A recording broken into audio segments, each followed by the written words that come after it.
This is our third citizen science lecture during this school year.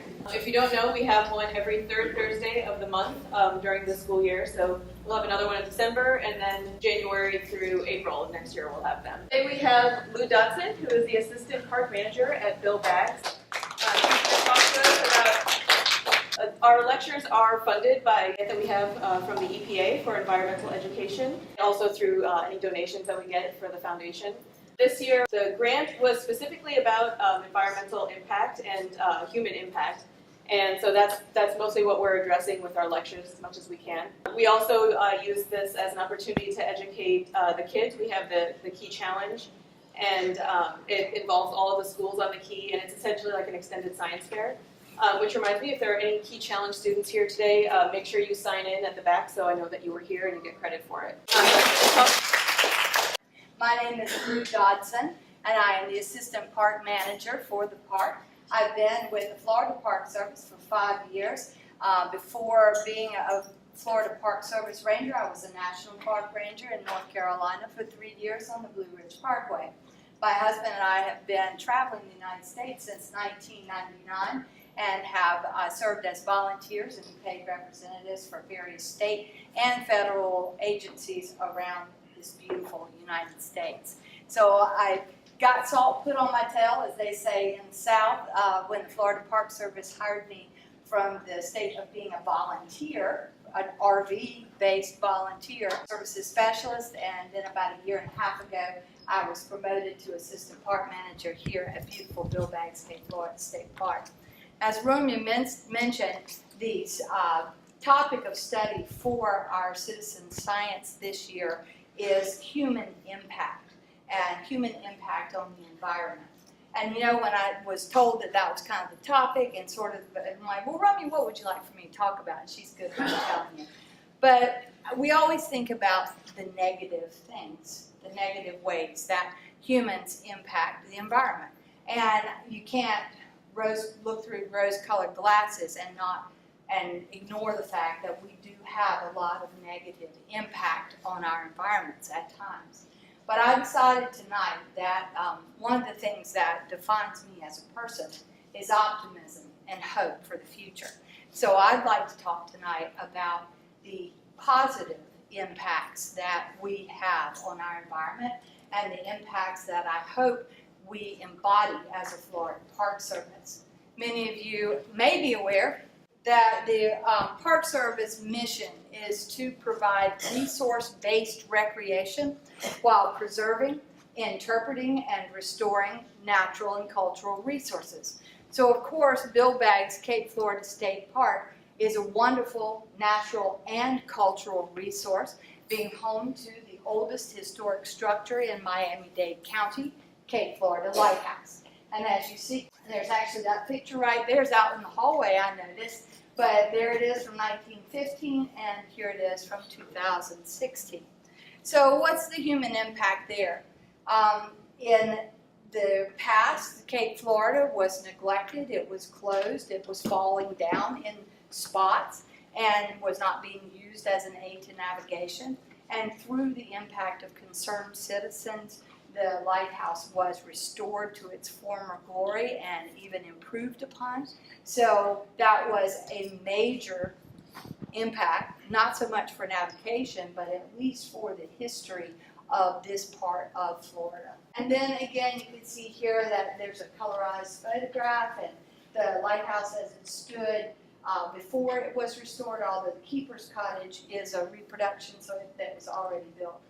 In that picture, it is built on the original footprint of the Keeper's Cottage that stood there, and it is built to the blueprints from the original cottage. So even though it is a reproduction, it is a faithful reproduction of what the keepers would have lived in.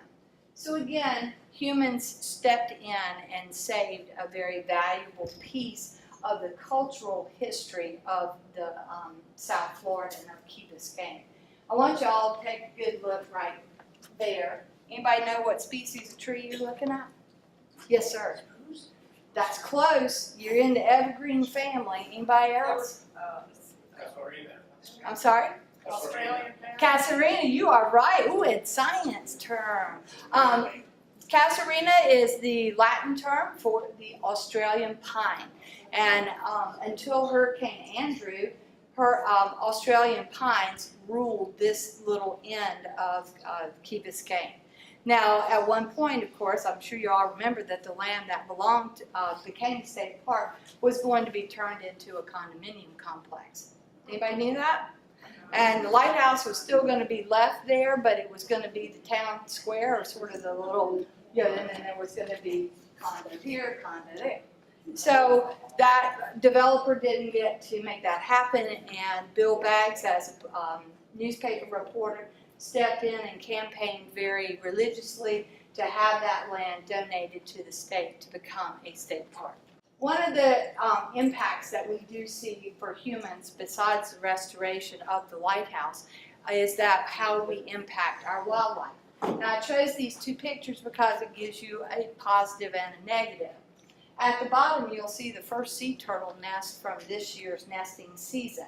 And you can see that it is staked off, it is marked, and it is very well tended to as we make sure that we GPS and keep up with every single endangered sea turtle nest that gets laid on our beach.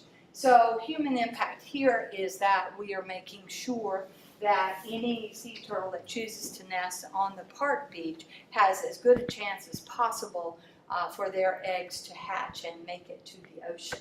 Now, at the top is one of our beloved trash pandas, aka raccoons, and he's hanging out there with a group of ibis, also affectionately known to some in the Everglades as the Chokoloskee chicken. So those two animals, I don't know if you've noticed any time since our latest hurricane when you visit the park, they're quite aggressive, not aggressive in terms of hurting you, but very interested in your food.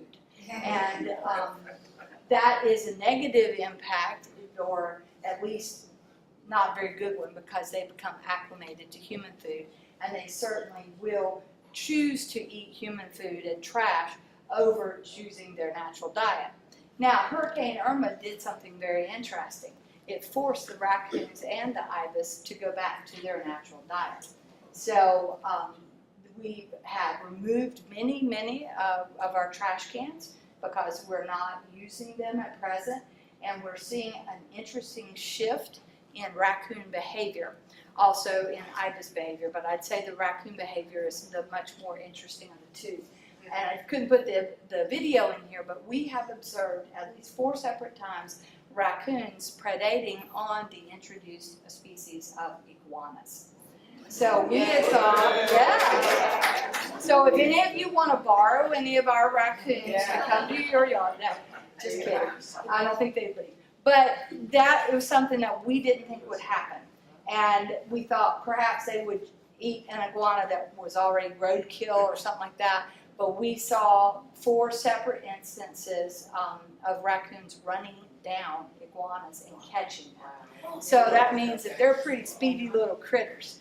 And I hope that means that there's some evolution in progress. We did also observe the migratory hawks coming in and catching iguanas as well. So, nature abhors a vacuum. And if there's not some kind of food there, they're going to figure out food.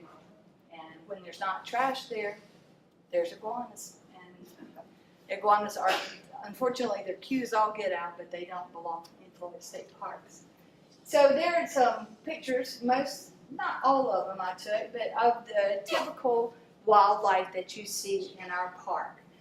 Everything from the green or brown anole to the yellow rat snake, the Cuban crescent butterfly, ospreys, Big Blue. How many of you have met Big Blue? Anybody? Notice how much he hangs around over there at the fishing platforms? Another beggar, because the fishermen all give him their bait.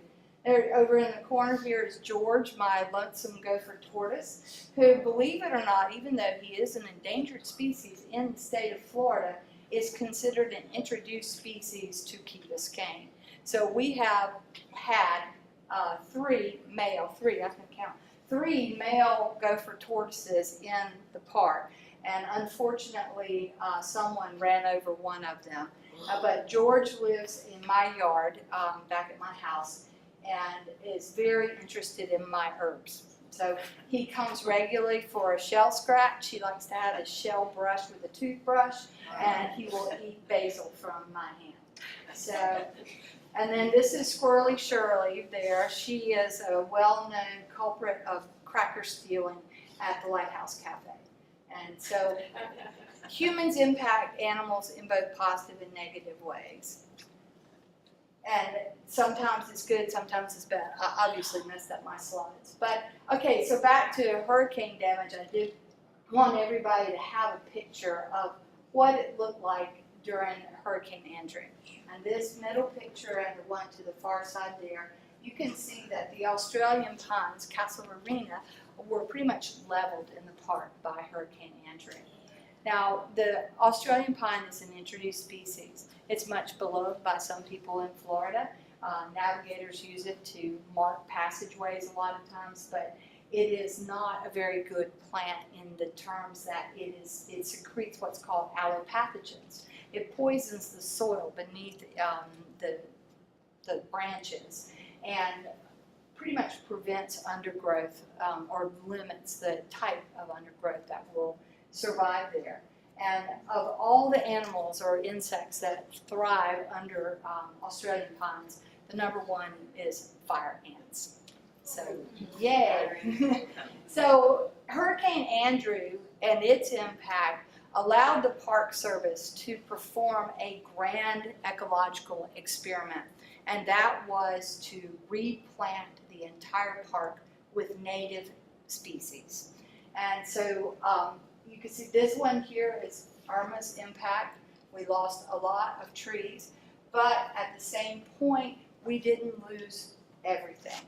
So the native trees have evolved with hurricane ecology, and as I was talking with someone before the show tonight, that we're already seeing the park completely green again. You got to look really hard to see the impacts of Irma on the vegetation. And that's the difference of having native plants that evolved with a hurricane ecology. And there are two slides. This is an aerial view from the lighthouse of all of the different plants that are now planted after Andrew. The sea grape, the buttonwood trees, mahogany, and of course the strangler fig. And over to the far side, I'm sure most everybody, if anybody here lives across the canal from us, you know that we replanted mangroves. Red mangroves were put in, a whole canal system was dug, and the red mangroves were brought in as sprouts. So over here, that's 25 years later, and all those sprouts are now this beautiful red mangrove forest. And the shallow water that flows around those is probably, mangrove forests around the world are one of the most productive biological areas known. Between that and seagrass beds like Biscayne Bay, they are more productive than wheat fields, more productive than forests. They account for most of the seafood industry, the diving industry, our tourism industry. It's a hugely important part of the natural world. One of my philosophies and why I love doing the things that come in here tonight and speaking to y'all is this particular quote. And in the end, we will conserve only what we love. We will love only what we understand, and we will understand only what we have been taught. Baba Dione was a Senegalese poet and conservationist. Senegal. Mm-hmm. So in that frame, I believe strongly in education. As a matter of fact, I think that education is everything. Because, just to brag a little bit, I was presented last year with the Interpreter of the Year for the entire state of Florida, and also for District 5, which is where we're located now. And I think that interpretation is it's a mainstay of our mission statement for the Florida Park Service, and it's how you reach people, and it's how you make people care. So we have many current park programs going on. We have lighthouse tours where we talk about the cultural history of Key Biscayne and of our little particular point there. We have just started nature hikes. We started out calling it butterfly hikes and decided that it'd be better to encompass all of nature. So 10 o'clock on Saturday mornings, we have a ranger-led nature tour. We do have a junior ranger program that I've just cranked out the publicity on that is across the whole state of Florida, and I did bring some activity folders with me tonight for anyone who wants to pick one up. You can do the core activities contained within this pamphlet, and you can get a card that gives you membership into the Junior Ranger Club and free entry into any Florida State Park for one visit, and then instructions on how to continue to get gifts, or not gifts, but prizes like badges and patches and things like that.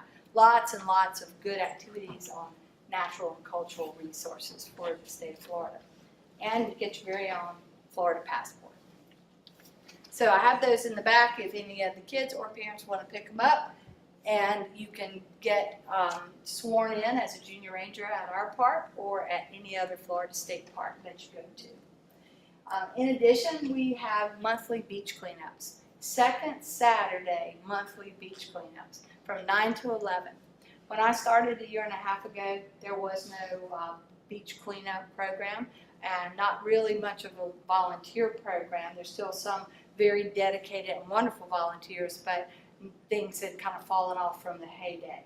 So we started coming together on Saturdays, and I think I started with 7 people at the very first one.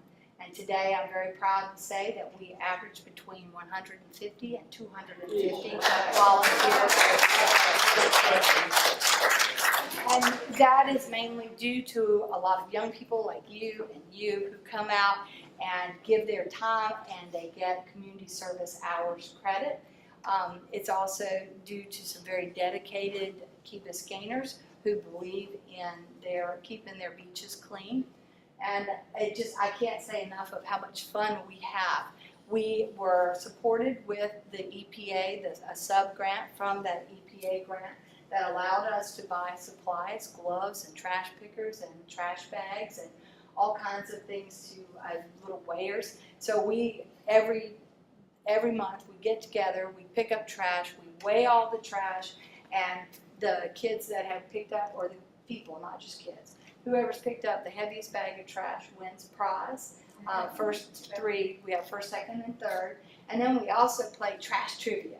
So we ask all kinds of questions about trash, so you can learn some things about how we impact the world with our trash and pollution.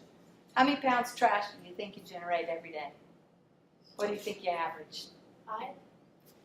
You come to one of my pickups, how many you know?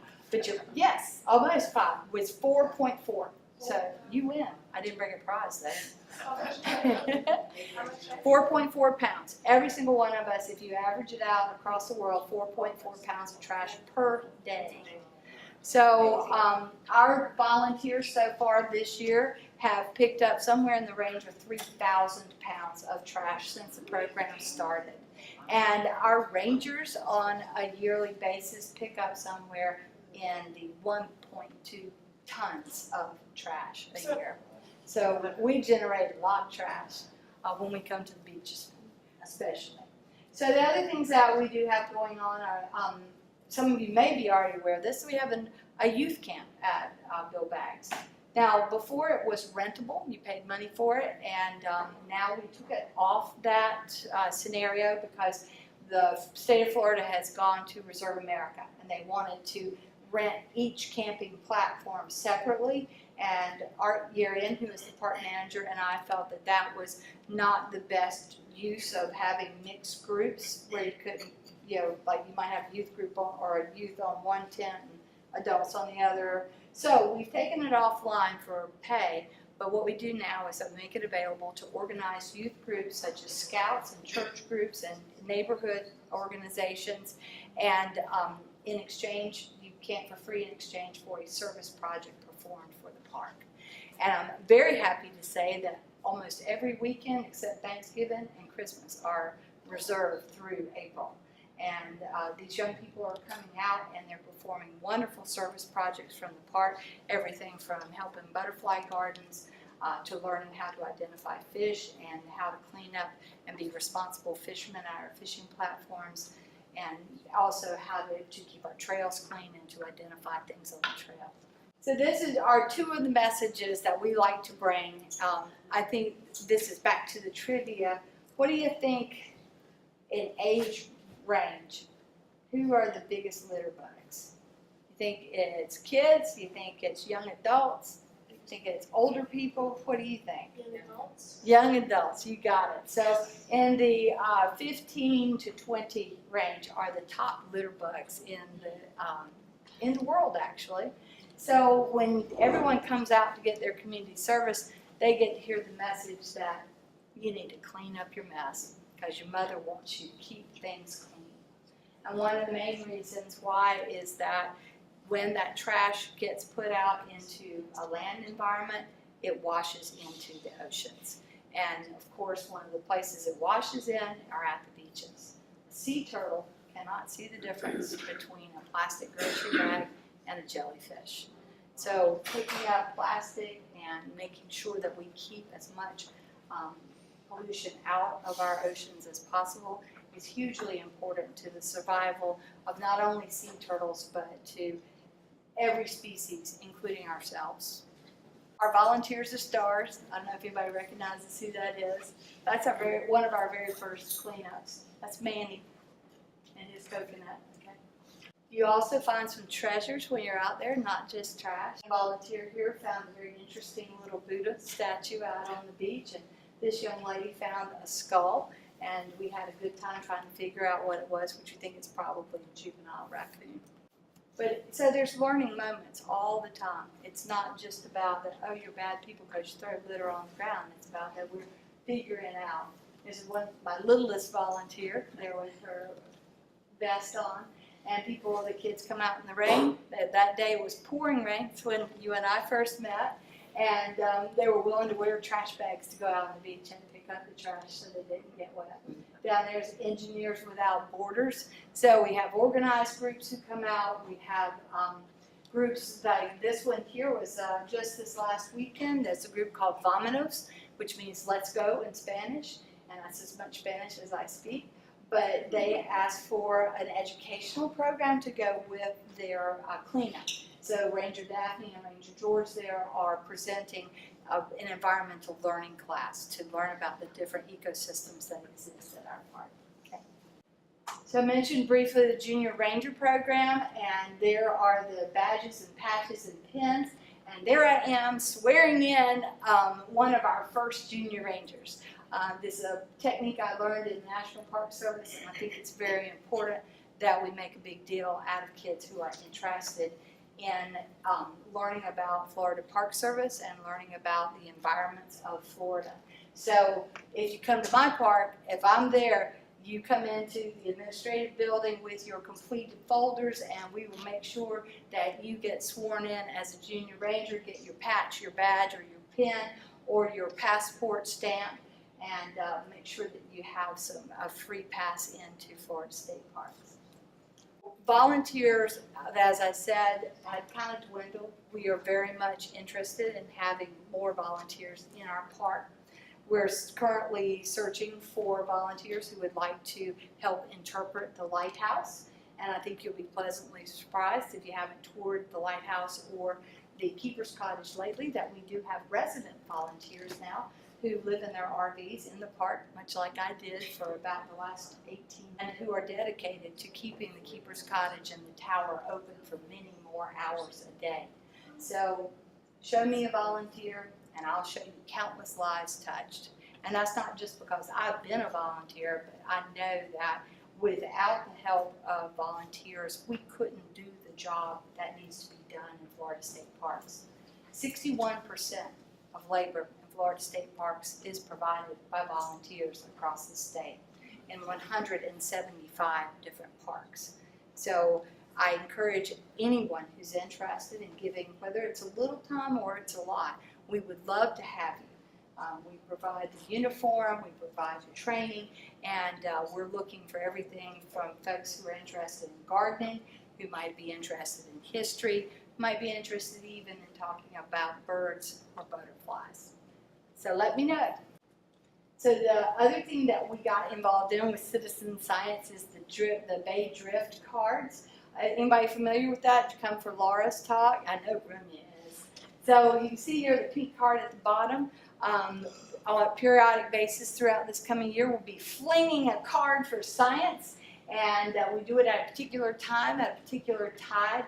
Laura Bracken is studying how tides and currents run throughout Biscayne Bay. And she has a fascinating website which is listed. I didn't bring her card tonight, but you can go on and see how cards get tracked throughout Biscayne Bay. And they spent a whole year tracking, and they want to spend another year because it started trying to figure out how trash got onto the mainland from the ocean. And they're still trying to see how that works. And we throw things out from pier number 8 that's down there close to the lighthouse at particular times. And it's been very fascinating to track those cards online to see where they end up. So our new programs, I no longer get to do a lot of interpretive programming except for things like this, but I do get to mentor some wonderful younger rangers in their start as interpretive rangers. So we are introducing a beach and dune hike in this coming month, where Ranger Daphne has written up a wonderful interpretive hike that takes you along the beach to learn about all of the native vegetation and to do some beach combing to see what you may find. You may have noticed what a huge rack line we have. That's the big pile of seaweed that's out there, or seagrass. And this is perfect time for finding sea beans and some other more unusual drifters who come into shore. Robin is a master bird watcher. She works with the Tropical Audubon Society, and she will be leading some of the nature walks at 10 o'clock on Saturday beginning in December. She is a master birder, and I don't know how many of you are aware, but we are home to the Cape Florida Bird Banding Station. Did anybody know that? Wow. So there's best kept secret on the island. For many, many years, Cape Florida, because it is natural vegetation, is a huge stopover in the southern migration pathways. So we are the site of an ongoing research station. It's not a station that can be visited by the public, but just know that that's going on. And there's a wonderful human impact there because mist nets are set up out into the woods and cleared areas. Birds are caught and then banded, and the weights and different scientific data is recorded, and then they are released. And if you ask me all these species of birds, I'm not going to be able to tell you because I forgot to put the labels. I know there's a warbler up there, and there's cuckoo, a mangrove cuckoo. So these are just 3 of the many different species. In one day, they captured 818 birds. So they're not injuring the birds at all. This is a very safe process where a small band is put on the bird's leg, and then it's documented where the birds end up. So a lot of good information about what birds, where they're going, what birds are coming here. And what we're seeing is that we are not a nesting site per se, but we are a resting site. So resting, not nesting. And so during the winter time, it's the perfect time. If you haven't taken up bird watching, it's the perfect time to start because you'll have Robin to teach you, and we have some of the rarest bird sightings in South Florida. So there are days when we will have a line at the gate, and it'll be everyone. Did anybody see The Big Year with Steve Martin, the movie? Where everybody's got the binoculars that are this long and the camera lenses that are this big, and they're all dressed in their LO Bean clothing. Well, there will be hordes of those people wandering through the park. And most of them are very friendly, happy to point things out. And always, every ranger gets asked, well, where is the tanager? Where's the warbler? When's the last time you saw this particular bird? So we have to mark the trees sometimes. But we hope you come out and join us for those bird watching walks at 10 o'clock. Never doubt that a small group of thoughtful, committed citizens can change the world, because indeed that's the only thing that ever has. So if you're thinking that, it doesn't matter if I come out and pick up trash. It doesn't matter if I come out and volunteer to talk about a cultural resource. It doesn't matter if I support one park. It does matter. All of you matter. And it matters what we do not only on our island, but in our world. And I like to say, along with Mother Teresa, if it's to be, it begins with me. And that's why I think it's so important to speak out and to encourage people to participate in Florida state parks, in national parks, and in the world and the environmental world specifically. All right, what you've all been waiting for. I've been asked about this several times tonight, so here it is. Special events. Full moon parties. How many of you have ever been to a full moon party at Bill Baggs Cape Florida State Park? What, only half of you? All right, you guys. So when Art Yarian came here, that was before I got here, when he came here, he decided that Bill Baggs Cape Florida needed a little bit of a reputation change. And that we wanted to be the friendly part, the welcoming part. We love our neighbors, and we love to have people come and visit us and to learn about the nature and about the cultural history. So he instituted full moon parties. Now, we can't have too many of them because we have sea turtle nesting for a good portion of the year, and we can't disturb the ladies when they come to the beach to lay their eggs. But that gives us about 2 months where we can have a raucous shindig, and that's what we do. On the full moon, or the night closest to the full moon that we can make it, we keep the lighthouse open. We start right as the sun is going down. We build a bonfire out back. We have food and beverages, and I have the keeper's cottage and the tower open for climbing. It is a family-friendly environment. We have music, everything from Cuban polka to Jimmy Buffett sound-alikes, and that is all free. So that's basically to reach out to our community and say, we love you, and we're glad that you're our neighbors. So, of course, if you want to donate to support the park, we're happy to accept that donation. But this is mainly a community outreach event. This year, our next event was the Haunted Hike. How many people made it to the Haunted Hike? All right. Okay, so if you didn't make it, every bit of the spooks and ghouls that you see here were seen wandering along the Haunted Hike, which is what is every other day known as the bike path. And this was our major fundraiser for the Friends of Cape Florida State Park. And with a lot of community support, we were able to raise a gross of $15,000 in 2 days. So Friends of Cape Florida State Park is a 501c3 organization that is expressly express purposes to support the park and its programs, its volunteer programs, its educational outreach. And when Art Yarian came to the park about 3 years ago, it was in the process of being disbanded. So we have come from the brink of nothing to having an active board of some wonderful people. I don't know if you know Thea Long from Biscayne Nature Center, but she is our president this year. And this is our first event, and just, first fundraising event, and it was spectacularly successful. It was a lot of hard work, and as you can see, a lot of makeup, but lots and lots of fun, and we plan to make that an annual event. Okay?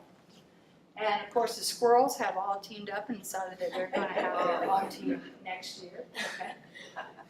And I know some of you have already asked me, the very next full moon party will be December 1st. Friday, December 1st will be our very first full moon lighthouse holiday celebration. There will be food, beverages. Santa will come and be there to hear your wishes, all kinds of decorations, and you might even see it snow. So we hope you will come and join us at 5:30 on Friday, December 1st. Next thing after that, you're going to have to crank yourselves out of bed at, oh my goodness, it's 10 o'clock on New Year's Day for our first day hike across the United States. Every state park, almost, well, I won't say every state park, but a majority of state parks will be offering first day hikes. And this year we have planned a hiking extravaganza, which will be a beach and dune hike with any shelling or sea beaming that we can do. And the finale will be climbing the lighthouse tower to get a beautiful view of the Biscayne Bay on New Year's Day. What better way to start your year than in nature? So you never know what you're going to see at the park. You might see sea turtles getting released. You may see a couple of mermaids. but it's always a peaceful experience. From sun up to during the day to rainbows, even when it rains, it's a beautiful day. That's real. That's the church survey. To sunset, the park is a wonderful place to be. And we welcome you there. We hope you'll come and participate in our programs. We hope you'll want to volunteer with us. And please remember that the world is changed by your example, not by your opinion. And that's a lesson to me because I have a lot of opinions. But if it's to be, it begins with me. And I hope that you guys all come out and enjoy the holidays with us. And the first day hike and say hey to me. You'll see me and Art out there in the gator riding around all the time. All right, now I'll be glad to take questions. Thank you.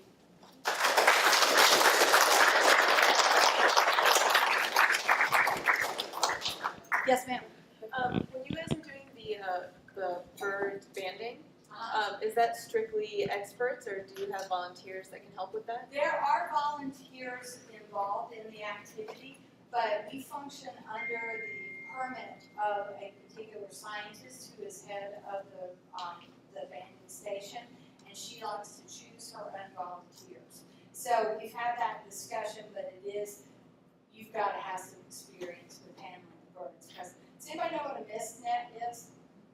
Think about maybe your grandmother's hairnet and how thin it was. That's the consistency of a mist net, M-I-S-T. So you've got to be very skilled in untangling a bird from it so that you don't break any feathers. So at this point, she has asked that she pick the volunteers. But I do hope that we can have some more talks about it. And Robin, who has agreed to lead the bird walks, is a volunteer at the bird banding station. So she's able to talk about the procedures. And I'm sure we can produce all kinds of pictures. There is a website. Cape Florida Bird Banding Station has its very own website.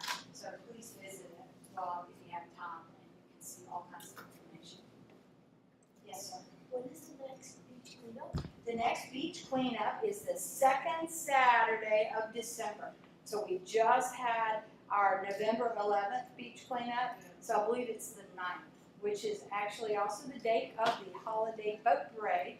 So you can hang out all day, clean the beach, have some wonderful snacks, and enjoy the pavilion. And then the boat parade will be in the harbor that night. Anybody? Thank you. You're welcome. Yes? Do you clean up the seaweed that comes in? Do you No, mechanically take it? We do not. The seaweed is a natural part of the beach, and it is actually necessary to hold the sand on the beach. So when you clean seaweed off a beach, as is done in a lot of areas, and it's removed and not mulched into the sand, you actually lose sand. So we don't replenish our beach. As a matter of fact, most of the replenishment that goes on in this area washes down to us eventually. Yeah, me too. Yeah. So it can make it, some people don't find it very pleasant, but it is a part of nature, and it is an essential thing for the dune plants to grow, because that seaweed does desiccate over time from the sunlight, and then decomposes and provides natural fertilizer for the plants that grow in the dune and that hold the sand. Have you seen a lot more seaweed since the hurricane? Because I've noticed I have the beaches. noticed that we have quite a bit of the manatee grass washing up right now. And of course, I have seen also that there has been documented a pretty large seagrass die-off in Biscayne Bay, not due to the hurricane, but due to over-nutrients in the lake. So we'll see if that's going to correct itself or not. But yes, we have a lot of seaweed. Right now it looks like hay bales. Yes. Was there a lot of damage in the park from the There, hurricane? I would say we lost somewhere in the neighborhood of 75 to 85% of the tree cover in our developed areas, like our picnic areas and our trails. So we did not sustain a lot of building damage. My house was still there. I was very glad to see when I got back. But we dodged, as I was saying earlier, we dodged a bullet. All of us here in Key Biscayne did. When we were asked to evacuate on that Friday, it was 185-mile-an-hour wind, hurricane category 5 headed straight at us. And I wouldn't wish it on anybody, but the fact that it shifted and didn't hit us ground zero was a miracle for us. It still took us a month of closure to get all of the trees that were uprooted, and I'm fairly certain that looking at the patterns of how the trees were uprooted, that we were hit by multiple tornadoes that were being spawned by the tornado. So many thousands of dollars later in equipment rentals and man hours, but we did manage to get the park back. Are you going to replant some areas? You know, what's very interesting is what we did is that we set the trees back upright, the stumps that were cleared, and they are already sprouting. And so that is the joy of native plants and that have evolved with hurricane ecology. The sea grapes already have leaves on them, the strangle figs are already sprouting, so we're not planning on replanting, we're just letting them grow. Anyone else? We did, I know some folks were very concerned about our sea turtle population, and the last few nests did get overwashed during the hurricane, but we still enjoyed an 85% success rate for our hatchings, and that's a good year for sea turtles. So there were very few nests left. We had a lighter year, and most of them hatched successfully before Irma hit us. Yes? Your numbering system, number one was the first one laid, and then do you have a date on that? I couldn't figure out your stakes. Well, When I we was try not walking. to have them so that you figure them out. I think that. What they are just that they are numbered as they're laid, Uh-huh. not for any other dates or anything like that. Nests are, the sea turtle nests hatch within 60 to 70 days. It is based on the temperature of the sand, so it is a broad range of when sea turtles hatch. But it is within 60 to 70 days of when they're laid. Our average on the beach is about 58 days, because it's getting warmer and warmer. I saw 65 on a nest. Did you have any more than 65 nests? Yes, How many? I'm trying to remember. No.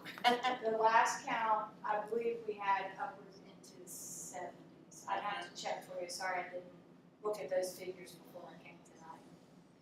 But most of them hatched, I'd say the last 5 were the ones that didn't make it. And, you know, not to make any excuses, but I will say this, again, sea turtles evolved with hurricane ecology. So that's why they lay up to 5 nests. Each turtle can lay up to 5 nests per year, 60 to 120 eggs per nest. So if Each there turtle is lays 5 nests? yes ma'am, can lay up to 5 nests per year. She won't lay again for another 2 to 3 years afterwards. She loses approximately 35 to 40% of her body weight in her nesting year. So again, they lay somewhere in the neighborhood of 60 to 120 eggs per nest. So one single turtle could be responsible, let's make the math easy, for 500 eggs. And if you have an 80% hatch rate, you're doing pretty good. One turtle out of 1,000 is estimated to survive to adulthood. And that has a little bit to do with the nesting perils and more to do with the juvenile and subadult perils, namely boat strikes and habitat destruction. One more question. I'm trying to get him to ask a question. It's okay, you can I'll do it for him. Does she lay 5 different nests here on our beaches, or does she lay here and go someplace else, or does she do 5? Loggerhead sea turtles, which is the main species that nest here in this area, are native beach layers, so they attempt to return to the beach where they hatched. They are not so dedicated that they won't lay their eggs on other beaches if they are prevented from nesting, but it does need to be within a certain area, usually within a few miles, or else if she's forced to return to the water when she's ready to lay, she may drop her eggs underwater. Yes, sir. We often walk in the park, on weekends especially. Bikers come on very strong. They remind me so much of kamikaze warriors. They have Yes. no regard whatsoever for walkers, none whatsoever. For coming full speed at you. If you don't move out of the way, your history, Mhm. okay? Yes, sir. And you haven't done anything about it. I know you haven't. What do you think we could do about it? Well, I have many thoughts about it. Shooting. Well, I would encourage you, if you'd like to, submit some of those suggestions to us. We do have share the road signs on our bike path, and I do share your concerns that they are very fast riders. At this point, I don't know that we don't have the capability of speed radar or ticketing, but we do ask for you to slow your wheels while you're on the bike trail. Yeah, to me, the park is a social activity, not a training facility. There's a difference. Yes. I don't think they understand the difference. Okay, so again, I welcome your suggestions to the Park Service or perhaps to bicycle clubs that utilize, they're coming into the park and using the park. Some of them don't even pay to come in. That's how fast they come in and out, so. I agree with you that we've almost hit them because they pull around your vehicles so fast. But I hear what you're saying. And I do realize that it's an issue for a lot of pedestrians. Yes, ma'am? Why does, what? I got two hands, Oh, then I can, okay? when you're counting the sea turtle nest, are you doing it just for Cape Florida Yes, State ma'am. Park? Yes, That's not including where the condominiums? no. The Crowded. county is in charge from our boundary up, Okay, and those are paid employees of the county. okay. Our biologists and our rangers and some volunteers are responsible for counting only the sea turtle nests that occur within the state park boundary. We are a state, not an index nesting beach, but a state nesting beach. And we turn all that data into the state authorities, and they in turn turn it into the national development authorities. But everybody else gets paid to count, and it's all counted after that. Okay. I have a two-part question. Why do seagulls stand on one leg? And when there's wind, why do you face that? Why do seagulls stand on one leg? Okay, the reason for that is that there's very little blood circulation in seagulls' legs. So if you think about it, what keeps you warm is body fat, right? And a seagull, have you ever felt a seagull leg before? It feels pretty much like your finger does, but it doesn't have quite as much squish as your finger does. So when they are tired and they've been swimming or they've been wet, then they're sitting on shore and they pull one leg up into the fluffy feathers. Do you have a down coat? Do you ever go skiing anywhere? Yeah, I know. It's like, come on, Lou, it's South Florida, really. Okay, so those of you who've grown up in colder areas, we sometimes wear big fluffy coats, right, to stay warm. And so the bird's feathers that are there where its legs are, he pulls this one leg up into those feathers, and it warms that leg so that it circulates through there and keeps him warm. He'll put that leg down, pull the other leg up, and it's kind of a back and forth deal to keep warm. Why do you face into the wind? It has to do with aerodynamics. So aerodynamics is, which way are you going to expend the least amount of energy to exist in that spot? So if you were to turn sideways, okay, the wind's blowing this way, I see this way, I'm going to get pushed back, right? But if I turn this way, well, for me, maybe it's about the same, but you are exposing less of your body. So a head-on for a bird is the most aerodynamic, so the wind flows over and back, and he spends less energy to stay in that one spot. That was a good question. That was a good question. And there are some, you ought to look it up online too, because there's some really, the Cornell Ornithology Lab has a great, it's called Bird Sleuth, and it's a great kids oriented bird program, and it has lots of great information. Bird Sleuth, like SLEUTH, it's like an investigator. Check it out. Any other questions? Remy, am I running over time? Well, again, I want to thank every single one of you for your patience and for your concern and your care about the park and about our environment in general.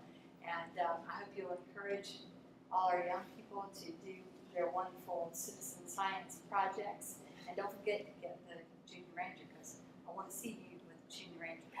All right, thank you.